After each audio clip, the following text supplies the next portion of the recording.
20 filmes e uma história que se confunde com a história do cinema brasileiro.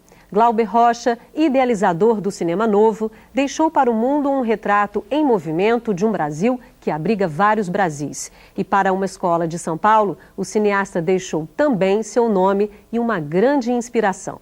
Veja na reportagem. Glauber Rocha nasceu em 1939 na Bahia. Aos 9 anos, escreveu sua primeira peça de teatro. E na escola... A Glauber aluno era uma negação. Mas logo na juventude, o filho de Dona Lúcia já demonstrava a paixão pelo cinema. Paixão que resultou em obras como Deus e o Diabo na Terra do Sol. Ao todo, Glauber dirigiu 20 filmes. A carreira foi abreviada pela morte em 1981. Pouco tempo depois, Dona Lúcia recebeu uma notícia. Glauber Rocha tinha virado nome de escola. E essa escola é uma coisa que me emociona muito, porque Glauber nunca nem morou em São Paulo. Foi muito emocionante. Mas foi bom, porque eu senti que era uma homenagem muito bonita. Glauber era amigo que tudo ele gostava no mundo era de educação e cultura. Eu acho que era uma boa coisa. Na escola, que fica na cidade de Guarulhos, é grande o orgulho por ter recebido o nome do cineasta baiano.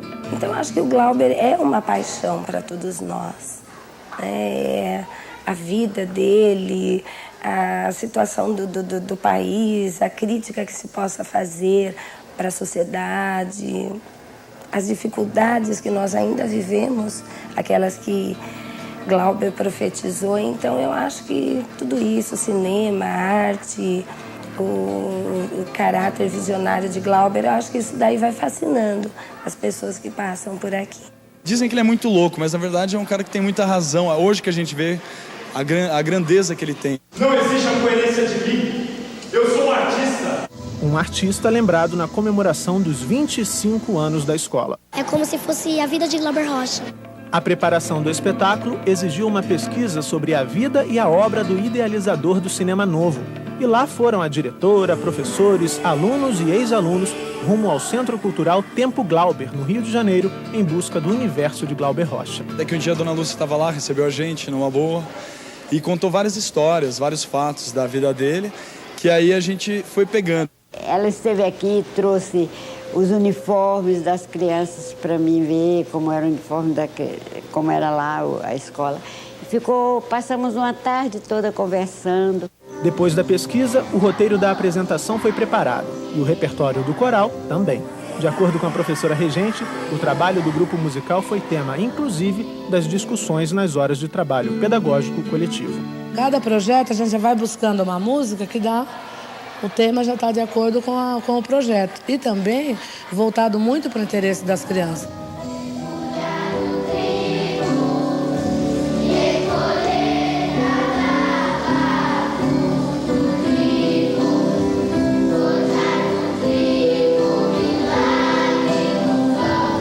Para Dona Lúcia Rocha, presença confirmada nas comemorações do aniversário da escola, trabalhos como esses são fundamentais para preservar a obra e a memória de Glauber Rocha. Sabe, o artista vai embora, mas a obra fica e eu, como sempre digo, o Glauber não morreu, o Glauber encantou-se e cada pessoa que vai examinar o que é essa obra, acha maravilhoso e está sempre passando de um para outro. E nós estamos aqui sempre com as portas abertas, recebendo essas pessoas.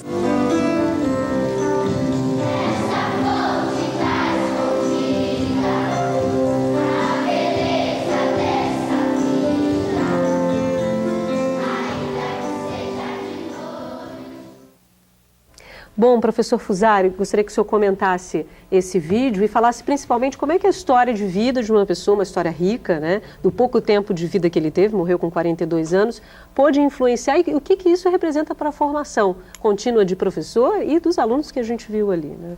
Olha, um aspecto super interessante, assim, o patrono da escola, o projeto pedagógico trabalhou o patrono é parte integrante, não é um neon, assim como o nome da escola não é meramente uma formalidade burocrática ou política.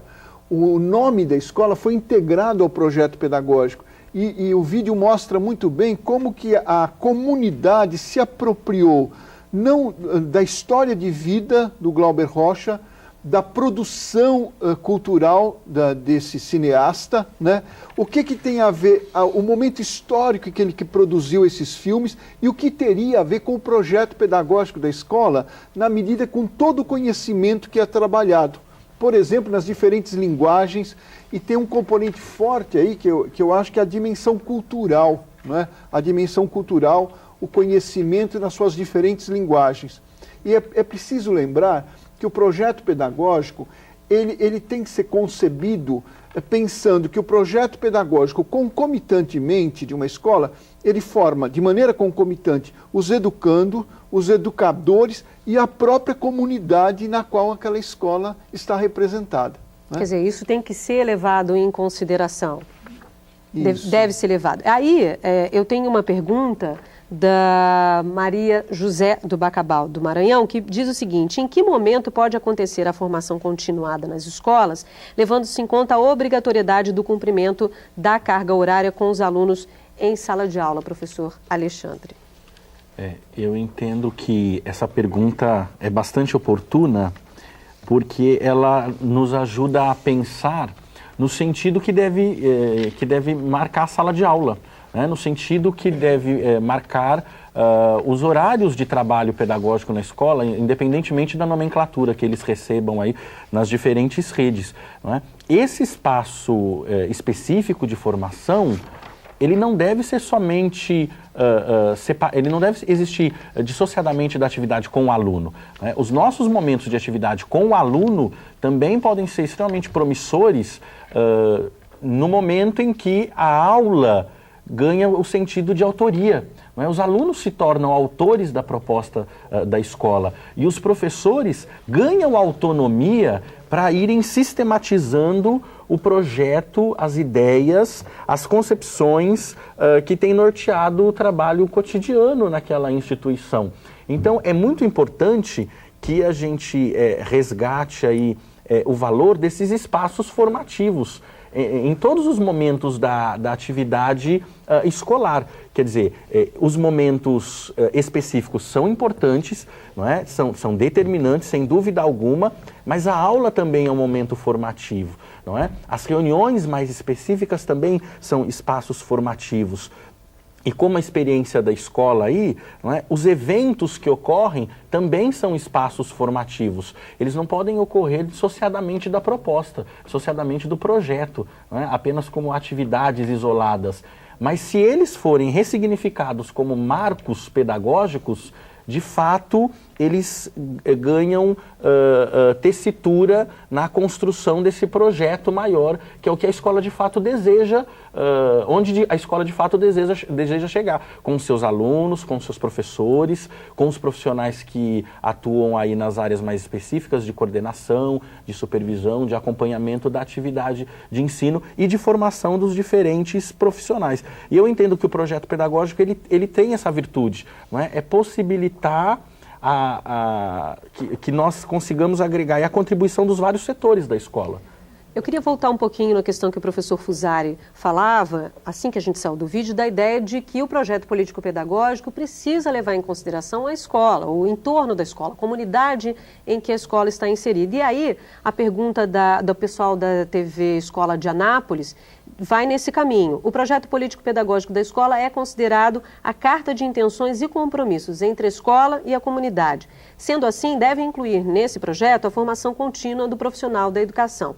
Isso se ele fosse construído com a participação da comunidade escolar, né, Lu? O pessoal da equipe gostaria que vocês comentassem a afirmação apontando caminhos para possíveis soluções. Quando o projeto não leva em consideração a escola que está, a comunidade que está em torno da escola, é um projeto político-pedagógico ou é outra coisa que não é um projeto político-pedagógico?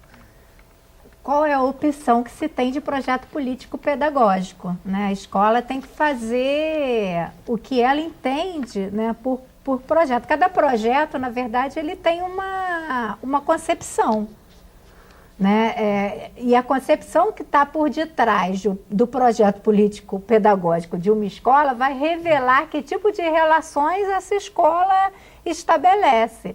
O que a gente tem considerado importante, acha fundamental aqui, é que os projetos tragam, né, contemple, né, os diferentes setores, né, que se entende que é necessário na educação, né, especificamente na educação escolar.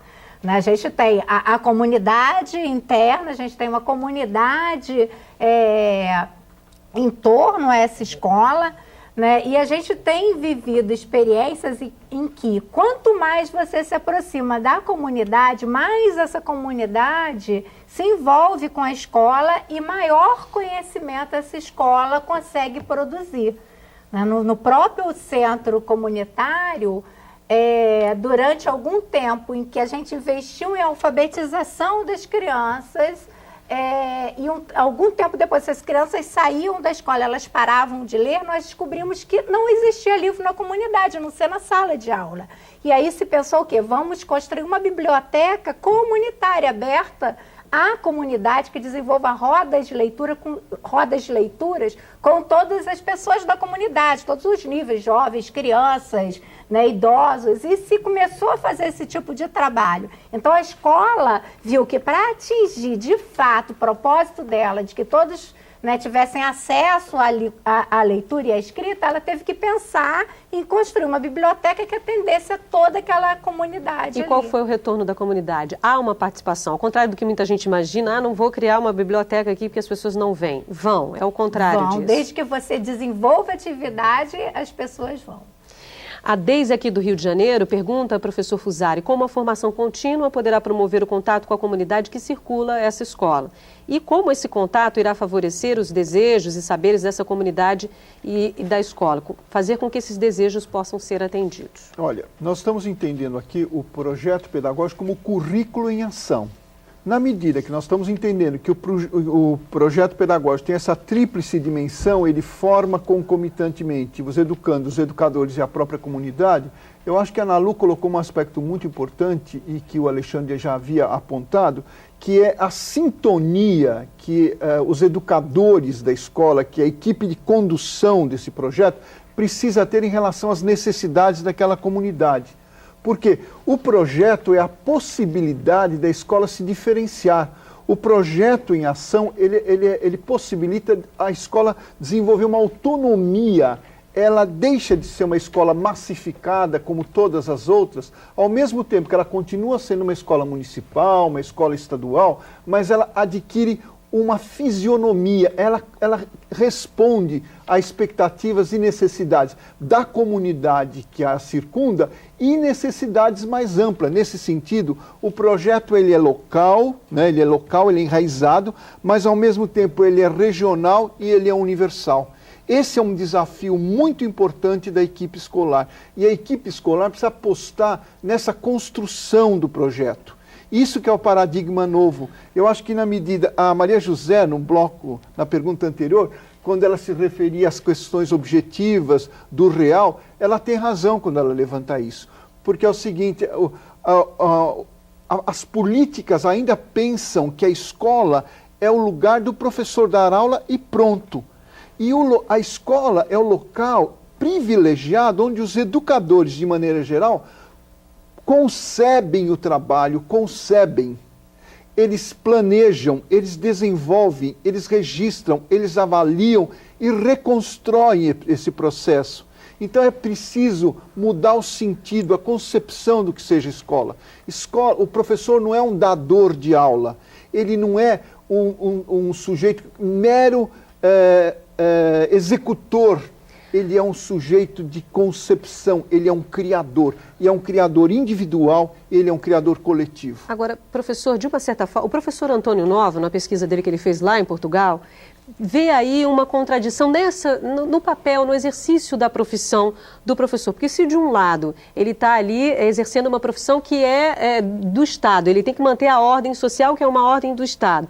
E de um outro, ele é uma esperança de ascensão, de mobilidade social para esses estudantes, para todas essas crianças que estão na escola. Então ele tem é uma figura um pouco contraditória, quer dizer, a profissão é uma figura, porque ele tem dois caminhos a seguir. Como é que o senhor acha que se lida com essa ideia de contradição? Olha, ser educador no mundo, no Brasil, em todos os locais, é lidar com a utopia e viver na ambiguidade.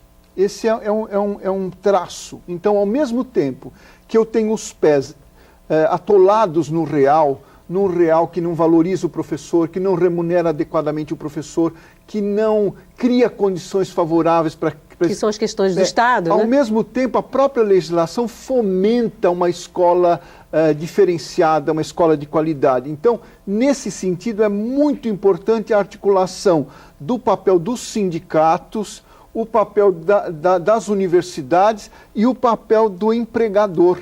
Então, o Estado que emprega, a universidade que forma, o sindicato que defende os interesses, essa triangulação no sentido de que o magistério precisa conquistar condições objetivas de trabalho diferenciadas, não é? Então, um professor não pode ser pensado como ficando 40 horas dentro da sala de aula. Se ele tem 20 aulas diretamente com o aluno, ele precisa ter o equivalente disso para trabalhar no coletivo. E o trabalho individual dele é muito importante. E aí, a pergunta da Eliane Ribeiro vai nesse caminho. Eliane de Pernambuco. Obrigada, Eliane, pela sua participação. Muitas vezes os professores das redes públicas, das grandes cidades, trabalham distante, em regiões distantes de suas casas, e não se sentem parte integrante daquela comunidade. Em que medida o projeto político-pedagógico pode contribuir nesse desafio? Ou também é interferido, ou sofre interferência, sofre influências por esse fator, por essa distância do professor, o professor não fazer parte daquela comunidade escolar? Como é que você encara essa questão, Alexandre? Eu vejo que essa questão reforça o que a gente tem discutido aqui, não é? No sentido de valorizar a pluralidade que existe dentro da escola. Não é? Quer dizer, há uma necessidade inegável de dar voz aos diferentes setores.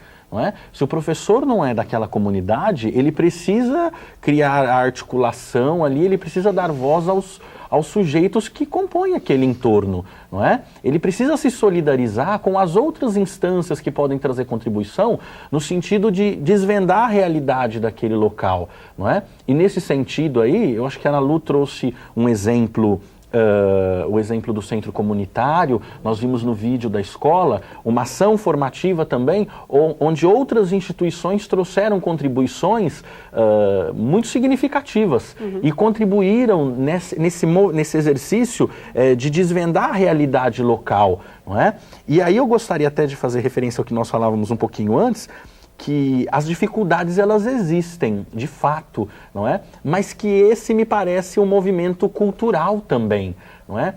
O Fusari cita a escola como um espaço onde o professor pensa, vai refletir sobre, ele vai pensar, vai refletir sobre a sua prática, vai discutir, vai organizar o trabalho pedagógico. E tudo isso me parece um movimento cultural dentro da escola, não é? Ele vai se apropriando, nós vamos construindo essa prática de organizar o projeto educativo de forma cooperativa, não é? De forma coletiva e também cooperativa, onde eu enxergo os meus desejos, onde eu reconheço as necessidades da comunidade, mas também levo em conta os princípios educativos do sistema que podem contribuir para que nós consigamos garantir uma educação mais democrática. Então, essas outras instâncias, aí como o Fusari citou há pouco, não é? Os sindicatos, os centros comunitários, não é? Os espaços culturais que existem nas diferentes localizadas e, sobretudo, a comunidade, que é usuária da escola, que ela não pode ser apenas alguém que está de passagem, não é? Mas é um grupo que faz parte da autoria do projeto daquela instituição.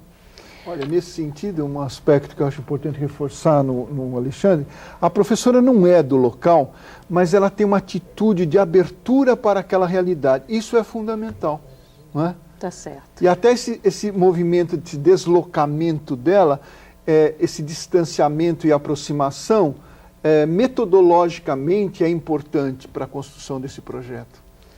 Bom, depois do intervalo, vamos saber como o horário de trabalho pedagógico coletivo pode contribuir para a formação do professor e para as atividades da escola. A gente volta já.